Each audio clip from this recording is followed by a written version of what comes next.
put me out of my ministry job over here. And I pray for it. I do. And you do too, some of you. So thank you, Daniel. Thank you, the entire team, for being here, just to help us communicate how sufficient our God is. And that's basically the statement I am making. All you will ever need, Jesus is. We know that to some extent or another, right? We haven't been in every circumstance. As we looked at today in the Scriptures, the Apostle Paul says, I have learned to be content in all circumstances. Well, you can say that when you've been through what he's been through, right? He can say all circumstances. And I look at what he was shipwrecked, he was beaten, he's been in more jails, he's been paid the price, he's been stoned with rocks. He is,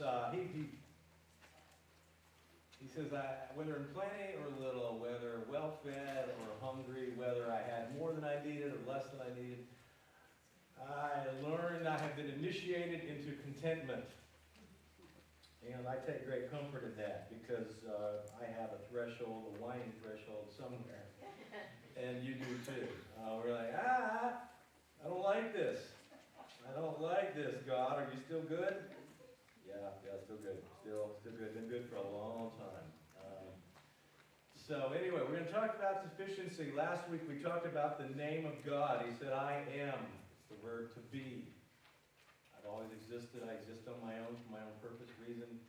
I define truth. I define purity. I define beauty.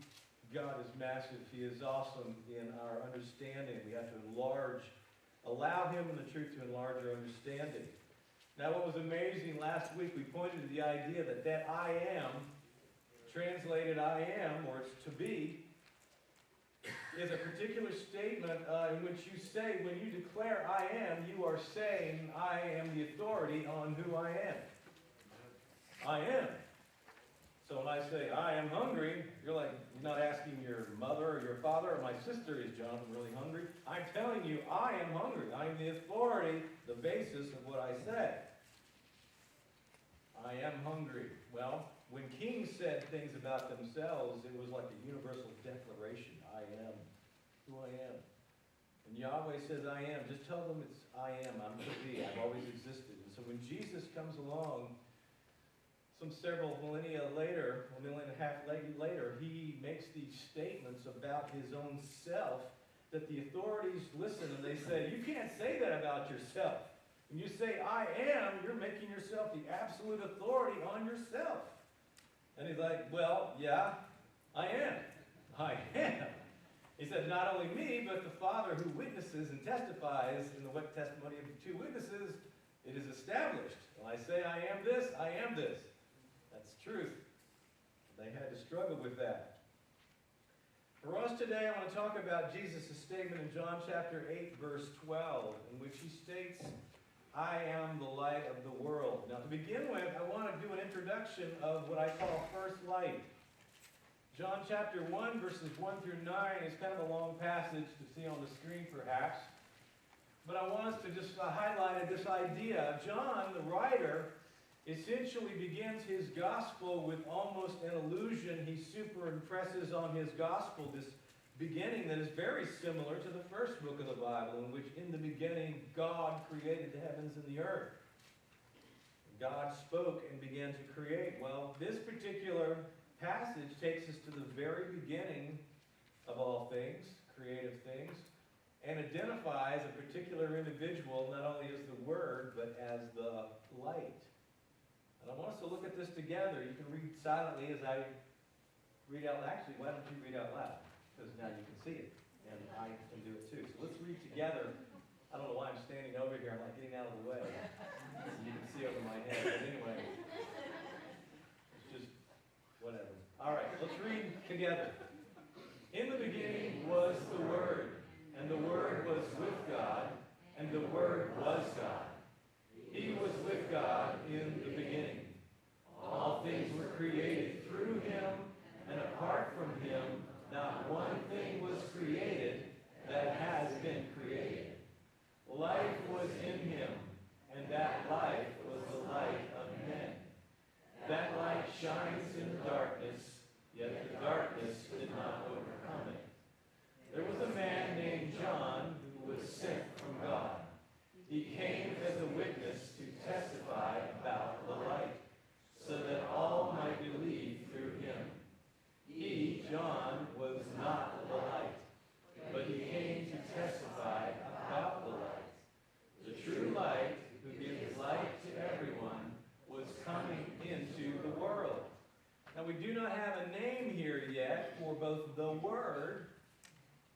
because the Word has unique credentials, coexisting with God, co-eternal with God, and co-equal with God. But he says ultimately he's the one through whom, the agency through whom all was created that has been created. And in him was life. And that particular life, light shines in the darkness, it's an interesting journey to look back at creation itself and see that original creation began, the days of creation began after an initial creation of the heavens and the earth. You understand, the heavens and the earth had already been spoken into existence, but they are dark. There are no lights in the heaven. There is no life on the earth. It says basically the earth is without form and void, or essentially formless. And then the first thing God does is he speaks light into existence. Now, it's in our minds, we say, well, light doesn't show up until the fourth day. You don't have the sun, the moon, the stars lighting up the universe. There's no light in the universe. There's no light there when we think of light. So obviously it must be a different kind of light, a qualitatively different light. I'm not prepared to go into the deep thinking on this, as though I could. But in any case, light has to do with, I think, connecting with Jesus being the one through whom all of life is going to emerge. In other words, light isn't just like, yeah, he just lit up everything. No, everything's not lit up yet. What God did, he brought basically, through Jesus Christ, being the one through whom all is created, a catalytic effect was in place to provide a basis for light and life in the universe. Whoa, that is deep. And maybe you've actually gone off the deep end. He speaks light into existence. He basically says it's dark, it's formless, the universe in its expanse has no light in it. I'm going to ultimately bring about, through Jesus Christ, a quality of life and change and transformation and power and creativity. God, I'm going to bring that, ultimately, I'm going to put in place essentially the power, the personality, the individual, the construction, the mind, the dream, the thoughts of God through Jesus Christ. The creative capacity of this, basically this empty universe and this little globe. That's all there is a universe and a little minuscule planet. At one time, that's all that existed. You think we're small now when there's nothing in the universe and it's only us? That's very small. And he said basically Jesus brought, through God, his way of creating, I think through the, of course, God the Father is the architect, Jesus is the instrument through which all creation, and the Spirit, and the Bible says the Spirit moved upon the face of the waters. You have the Trinity all together operating in creation. Darkness, formlessness, Jesus moves into the equation, poof, things start to just blossom. Okay? Things start to begin to appear. He begins speaking. And ultimately the universe ends up filling up and actually the creation of man and woman takes place. The scripture here says Jesus is life. Jesus is the light. It's the light that actually brings about a move from darkness and formlessness to beautifulness, to creativity, to God's intent, God's desire, God's vision, God's dream. Now I say all this because I may have lost you already, and this may be a good time to take a nap, but I say all this because the idea that Jesus is the light John is drawing from this parallel in the same way that Jesus, stepping into creation, transformed darkness and formlessness in the universe. He walks into darkness and formlessness in the hearts of human darkened hearts, and he changes them. See? Maybe I was onto something. He's not just simply light, like, man, it's nice to have light around here. Light in his context is life. Light has to do with a creative, procreative, powerful, transforming mind and dream of God to bring about the end result of what God desires. takes darkness and he transforms it into, through light, he brings about life.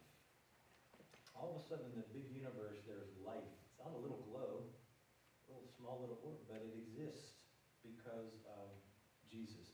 Nothing that was created apart from Jesus Christ. Okay? Now, that exclusive credential for bringing things into existence and bringing life into existence is the basis by which human beings, if they are ever to move from a darkened state to light, it will only be because of the creative, life-changing, transforming power of Jesus Christ. Amen. You will only move from darkness to light when the Creator speaks life into you. All right? John 8:12, Jesus spoke to them again. He said, I am the light of the world. Anyone who follows me will never walk in darkness, but will have the light of life. Will have the light of life. Follow me. I am the light of the world. I am the basis by which anything exists. I brought it into existence. I spoke it and sustain it. The only way you're going to move from the darkness, which we're going to find out in a moment, has to do with this alien relationship with God. The only way you're going to move out of darkness into light is to follow Jesus. He's going to lead you out of the darkness to himself, the light. All right? A couple comparisons here on your notes. It's like bullet heaven here. We're going to walk down through this. What does light do? I just kind of off the top of my head kind of put some of these things together. I'm not prepared to talk about the waves of light and the quality of light and how you can burn stuff with light and how fast it goes in the universe and show you basically a light. They didn't know this stuff. They didn't know this stuff, but they understood what Jesus was saying. Okay? So I'm just going to stay with what Jesus knew. What does light do? Well, actually, did I miss a part? I think I missed a part. Sandy, go back for a minute. I want to talk about light. Yes. I want to talk about the Tabernacles, Feast of Tabernacles. Again, 1,500 years passes from Moses and this burning bush. Jesus, of course, comes upon the scene. In his life, he ends up on the Temple Mount during the Feast of Tabernacles. During this Jewish feast, they would light a candelabra. The feast was to recount God's faithfulness in bringing Israel out of Egypt. A candelabra is lit each night except on the Sabbath in the temple court of the women to commemorate the pillar of fire that went before them by night in the wilderness to guide and protect them. John goes to the creation story, and he draws the idea that creativity in Jesus happens because he is the original means and agency by which all things come into existence from darkness. Later, Jesus in the Temple Mount, he's speaking during the Feast of Tabernacles, and the Feast of Tabernacles commemorated a particular moment in which Jesus, God through Moses, brought his people out of the land of Egypt to move them to the Promised Land. Okay, so I'm assuming you know that story. One of the ways he did that ultimately was to display his glory. God displayed his glory through a pillar of fire. A pillar of fire led them. A pillar of fire protected them during the night, both in the front and behind them. And this pillar of fire, which could be seen by everyone, including the Egyptians themselves, ultimately was the means by which they were provided for guidance at night. They were protected. But it also lit the place up. I mean, it lit the place up. It was God's fiery presence. Again, this theophany, this appearance of God in fire. He was in the bush. Now he's in this pillar of fire. So Moses saw the bush, said there was a burning bush. They're like, really? Now look at this pillar of fire, okay? Shooting up into the sky. That led them and protected them, and they knew God was present in their midst, okay? Jesus, in the context of this commemorative feast that recalls that particular fire, this is the context we believe. The candelabras are being lit. He's saying, I am the light of the world. This candelabra which is lit has an allusion back to the fire that was basically this pillar of fire that protected the children of Israel. I am light. I am that light. I am that protection. I am that same quality. This is giving light. The candelabra is giving light in commemoration of God's provision, being the light in a dark world that they existed in, a very fearful place. The Egyptians running, trying to take their lives. Jesus in the Temple Mount makes this statement, I am the light of the world. Now, what does light do? Here's my list. It dispels our path for illuminates our path for walking. It dispels the darkness behind and before us.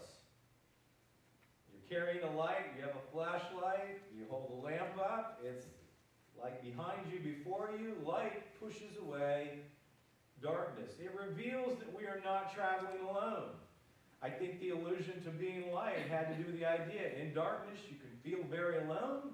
In light, you look around and you can see who is around you, that in fact you are traveling with other people. And I think God did this for his people. It provides us with the information we need to make good choices about ourselves and others. Whenever the more critical the decision in our culture, the greater the amount of light. I'm very happy to have walked into the surgery room and see they got lots of light in here. Because it's very critical that guy, that lady see very clearly what they're doing inside of me. Okay? I may like candles in other settings, but no, I don't want candles in here. I want you seeing. The doctor said, I just thought we'd just put candlelight on your operation. No, that's not very comforting. I need a lot of light. The more critical the situation, the more critical we need light. It empowers us to live confidently in a setting which might tend to engender fear. It can operate as protection. Light, it helps us. We in darkness, we might feel like, I can't really be confident because I can't really see what's around. I remember the setting we lived in Georgia. Deb will remember this, the home we stayed in Georgia as a rental. The front side was just solid brick. The back side of the house toward the forest was solid glass. Okay? And they had these little floodlights that just kind of shot to the edge of the yard. So half of the house was split. There was like a wall right down the middle of the house. And so you had lived in the front half, and the back half was kind of like the TV room, dining room, everything. And I went away for several conferences while I was there as a youth pastor, and Deb was like, I don't like it. Because I can't see who's looking at me from the bushes, and I don't know what's there. It's like I'm in a fishbowl, and I don't like it. It only shoots so far. And I said, well, so I come back, I take the floodlights and try to point them out into the woods a little further. Doesn't matter. I go again, I don't like it. I don't like it. I can't see who's looking at me. Nobody's looking at me. Then I know it. We can't prove that. Of course I can't prove that. During the day, no problem. Place is lit up nicely. Nighttime, you want to be sure that light is pushing as far back into those woods as you can get. Light protects us. It secures us in settings that engender fear. It maximizes the use of our eyes. Oh, by the way, we were designed to recognize and welcome light in the day or night. Light. Our eyes love light. They were made with these apertures that are made to detect light. And we can detect light from long ways away. We can look and see a dark night sky, and there's a blinking red light way up there. We know it's an object. It's a plane or a helicopter, something high away. That could be thousands of feet, and our eyes grab that. When we see the moon, stars, actually we can see quite far. Our eyes are made for light, even at night. That's why we have eyes, to see. Oh, by the way. Now, what does darkness do? In contrast, darkness blinds our path for walking. Darkness blinds our path for walking. It surrounds us, disorienting us. Probably one of the frightening things I had happen was driving down the interstate in which the electrical system of my car was driving down 60 miles an hour or whatever, and the lights went out. Now, it was 2 in the morning, so there wasn't a lot of traffic, which is the good news. But all of a sudden, you just take your foot off the gas, and you hope your eyes will adjust about as quick, because you're like, what was the last thing I was looking at? I don't know. I was in a daze. I've been traveling the same road for a long time. What was the last, was it a turn or not? I don't remember. Lights go out. All of a sudden, you're just blind. And basically getting out, doing kind of a Fonzie move on the headlight, and it comes back on. But it's a scary thing. It's a scary moment to be disoriented in the dark. Now, if you're in darkness, you're nodding, okay? Because darkness blinds our path, it surrounds us, it convinces us that we are traveling alone. Closes in on us. It hides from us the information we need to make good choices about ourselves and about others. The light reveals the truth about us and about others that we really need to respond to, whether it's good news or bad news. Darkness basically blinds us, so we really can't tell clearly who we are, and we have a blindness about other people. You wonder sometimes, how could she make that decision? How could he make that decision? How could they choose that? How could they actually invest this way? Or how could they get in this relationship? I don't understand it. Darkness disorients you.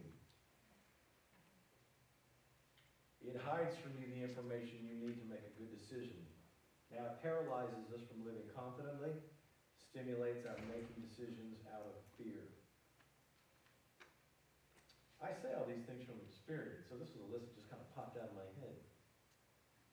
It diminishes the full use of our eyes, denying the fact that we were designed to recognize and desire light whenever it is present. Over time, we prefer darkness over light.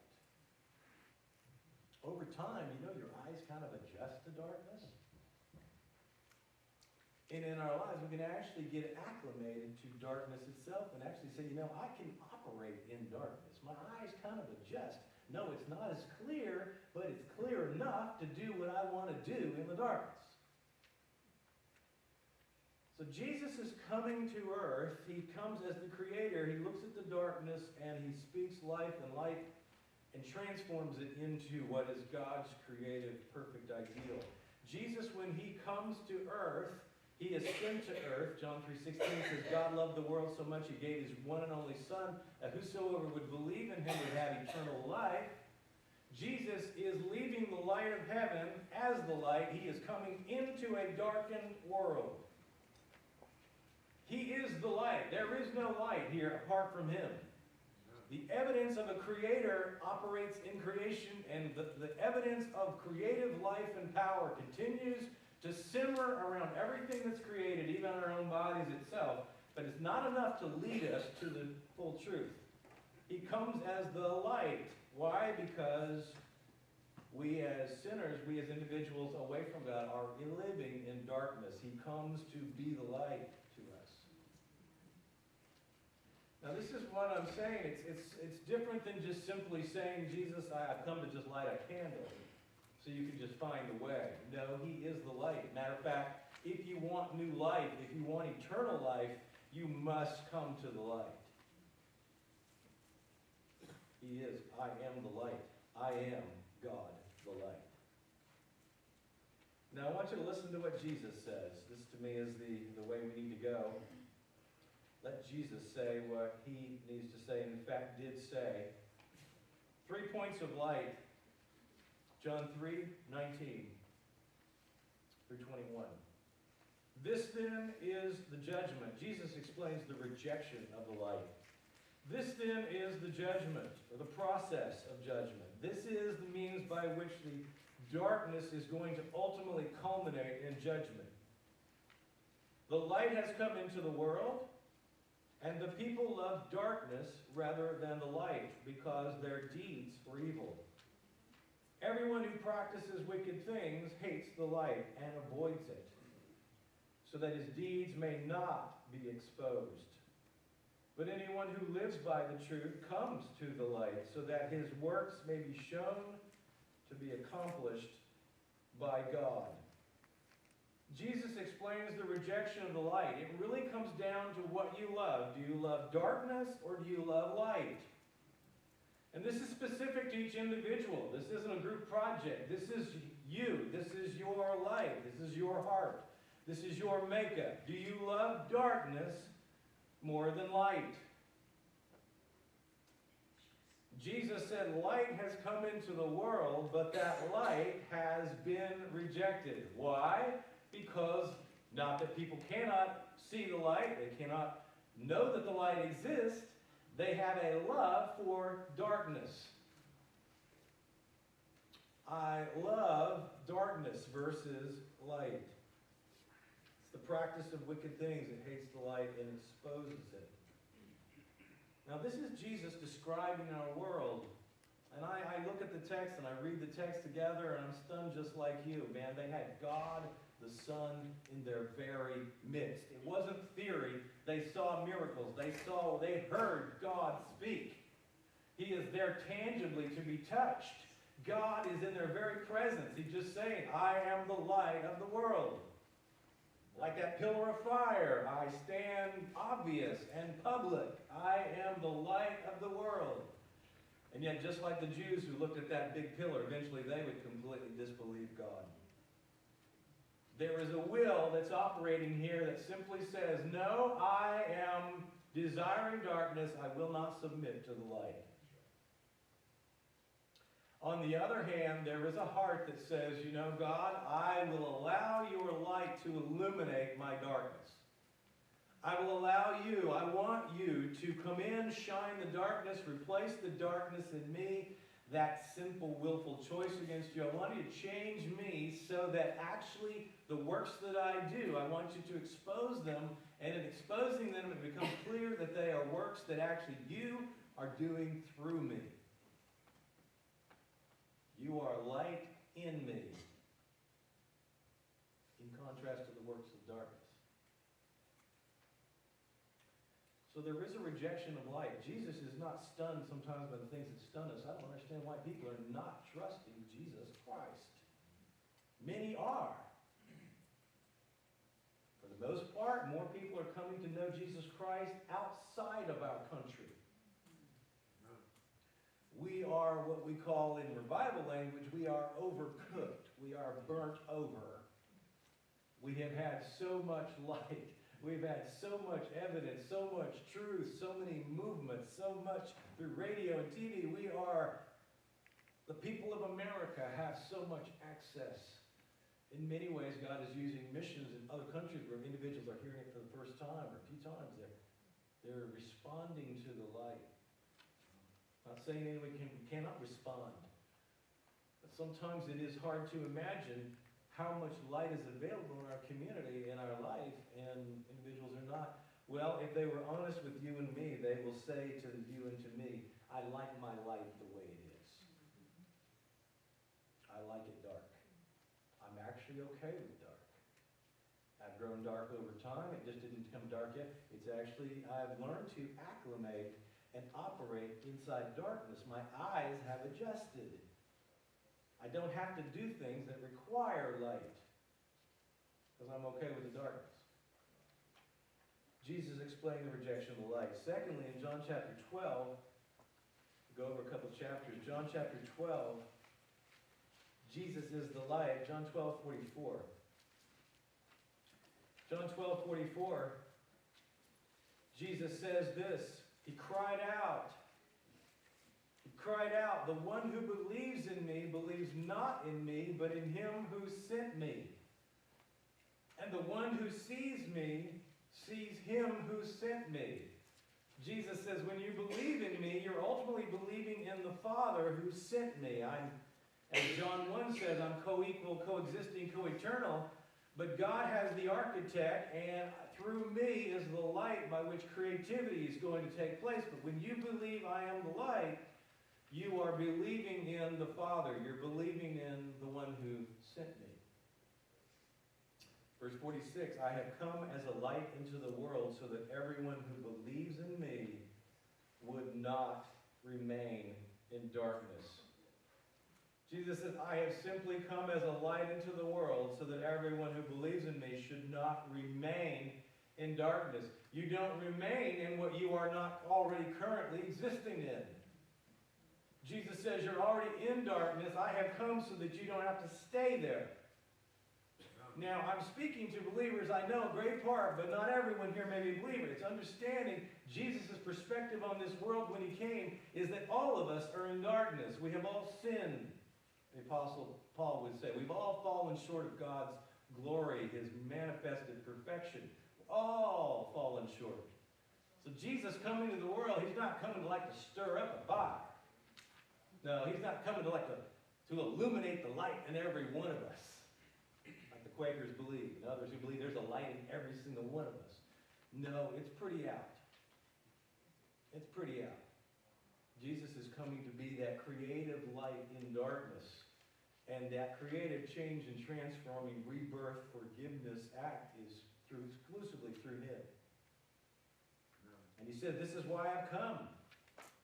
You don't have to remain in darkness. And all those evidences of being blinded, surrounded, disoriented, aloneness, basically hiding from the truth, rejecting the truth, being paralyzed by fear, learning to live in darkness, a life of darkness, whatever that transforms to be, whether it's quiet darkness or you're allowed to live in darkness, whether it's addictions or whether it's immorality or whether it's just simply a choice to say, God, you go this way, I'm going to go a different way. I want a life without you. I want to live in darkness. If that's your place and your position, you recognize that the only way you're going to get to the light and experience new life and life is in Jesus Christ, who is the light. I am the light of the world. All you will ever need, Jesus is. Now, John chapter 12, verse 35. John 12:35, we go back just a page. 12:35, Jesus explains the urgency of the light. He says, the light will be with you only a little longer. Walk while you have the light so that darkness doesn't overtake you. The one who walks in darkness doesn't know where he's going. While you have the light, believe in the light so that you may become sons of light. The time to believe in the light is now. The time to believe in the light, to trust the light is now. Jesus says, I am the light. I was sent to light. I was sent to open and come where darkness is and to bring about light. Now, to illustrate this in chapter 13, we don't have this time to go all through this, but basically Jesus and this conversation about light, he bends down to a man who was blind, who was born blind, has never seen at all, has never seen, he may see shadows, I don't know what he sees, but the scripture says he was born blind. Jesus puts mud on his eyes, tells him to go bathe in this pool, and he comes back and his eyes are open. And it's like an illustration of what Jesus does. He takes your born blind, you cannot see fully, you're in darkness, you live that way. Jesus changed the whole character and quality of his apparatus, of his eyes, his damaged eyes, so he could see. And all of a sudden his eyes began functioning like they were designed to function. Taking in light, seeing, moving out of this really totally despondent, despairing, dependent state. His eyes open. And it's the illustration of someone who puts their trust in Jesus Christ for the first time. You look at yourself and by the scriptures, the light of God's word, and Jesus speaking, his words shine light into you, and you realize I've been living in darkness. And yet Jesus is offering me, he is providing through his words the opportunity for me to experience new life through him. He is the light. So how do you reach out to Jesus and trust him? Well, you acknowledge who he is. He says, I am the light. You agree with him. You are the light. You are the only source of change and creative energy and rebirth and forgiveness. Your death on the cross is the basis by which I move from being fully darkened, not just darkened, but condemned, to new life, to light. I operate in light. Scripture says in heaven there'll be no sun and moon there because the Lamb is the light. Non-stop light. That's what it looks like. That's the future. We are sons of the light. He says we're in the family of God. God is our Father, who's the Father of light. We become family when we trust in the light, Jesus Christ, being the light of the world. Now for us as believers, 1 John 1:7 says, if we walk in the light as he is in the light, we have fellowship with one another, and the blood of Jesus cleanses us from all sin. Blessed light. We walk in the light as he is in the light. We have fellowship with one another. Walking in the light, again, the light tells us we're not alone. You're part of a family. You're a family of sons and daughters of light. You're not alone. You're walking together in the light of Jesus Christ. You stand forgiven and accepted and cleansed. And you are made an eternal citizen of a city one day that will be full of light. Not just light. Again, Jesus is light. Where light is, that's where Jesus is. So we got to stop thinking about stadium lights. Heaven's lit up with stadium lights and some really powerful lumen candles. Where Jesus is light. And it's life. To me today, if you have never accepted Jesus Christ as your Savior, as being the light of the world, this passages are given to you. And they're given to me as a son of the light. I have walked through this journey and am continuing to walk in this idea of remaining in the light. And you see on the screen, I am the light of the world, the name Yahweh, the I am there in the Hebrew, and then there's the word light in Hebrew as well. It's an opportunity to translate Jesus as the pillar of fire, led and protected and provided guidance and healing, and all that was in that light. Jesus is the light of the world. So it may be new to you in some ways, the way we do things here. At times, it's not completely, fully accepted. It's part of a tradition. It's part of another tradition. But we finish our service with a response time. We call it an invitation. And what that is simply an opportunity for you to move from one place to another tangibly. So when I stand here at the front, and Chris and stands here together with me, and we stand and we sing a final song, it's simply you saying, you know, God, you're at work in my life, and I want to acknowledge that work by moving where I am to maybe where you are. And I want somebody to partner with me in prayer. Nothing magical happens when you know, we have 5 aisles to choose from. It's simply a way in which you respond to God. That's all. And we come and we just talk with you, we pray with you. So you can listen to the song, the music's there, you participate, or you can say, you know, I'm going to take a step out. I'm going to take a step out, and I'm going to take the pastor's hands. One of the pastor's hands. I just want to pray together. God, I acknowledge you're at work in my life. I want to take a step toward the light in my life. Because sometimes we sit there and we say, yeah, you know, that's true for me, but as soon as he finishes, I hope he finishes so I can get out and get back to my life of whatever shades of darkness or light you're living. And he's actually working and he's saying, I want you to take a move. I want you to take a step. I want you to acknowledge that I'm working your life. Not only in your own life, but there's other people who are going to really pray for you. They're going to lift up and say, pray that he or she responds to the light. Every time you hear the truth, every time you know God's at work in your life and you say no to it, things get darker around you. Every time you keep saying no, when you keep shining light into your life and you say no, it just gets a shade darker. Now the good news is, the darker it is, light shines brightly. God's gracious. One of my favorite stories for a gentleman who used to be here, a pastor, Gene Dreyer, an elder pastor, had cancer, went to be with the Lord some years ago. I always went to visit Gene and at his home, and Rosemary played the piano and everything for her for a long time. Wonderful couple. But in the last one of the final days of Gene's life, as a follower of Jesus, as a pastor for many years, he basically would say off his bed there at home, he's like, getting old isn't all it's cracked up to be. And he had this real dry humor. But on a couple of occasions, as we got closer to the end, where he was really immobile and kind of in and out of consciousness, and he would have moments in which he was really lucid, and other times he wasn't. One of these times he was talking to me, and he was just fully alert. And he said, Jonathan, you know, there were times when I'm laying here on the bed, and I know death is kind of moving in, the darkness is coming in. I feel that.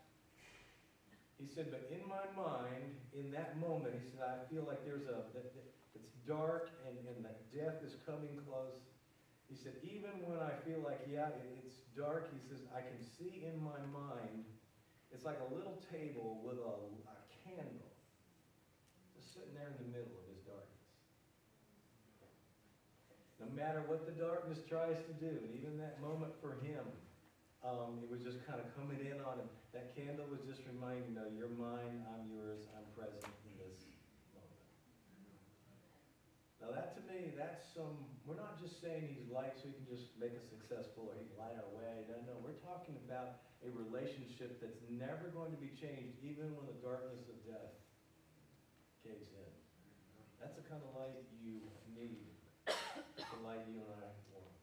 So the response time is just simply saying, I want to move closer to the light. I want to respond to what I heard God or Jesus said in his word today. I want to respond to that.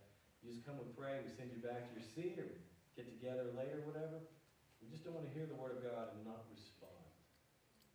Because the light has to do, it's not a neutral territory. We're either moving closer to the light or moving away. Let's pray together as we close. Thank you, Jesus. You are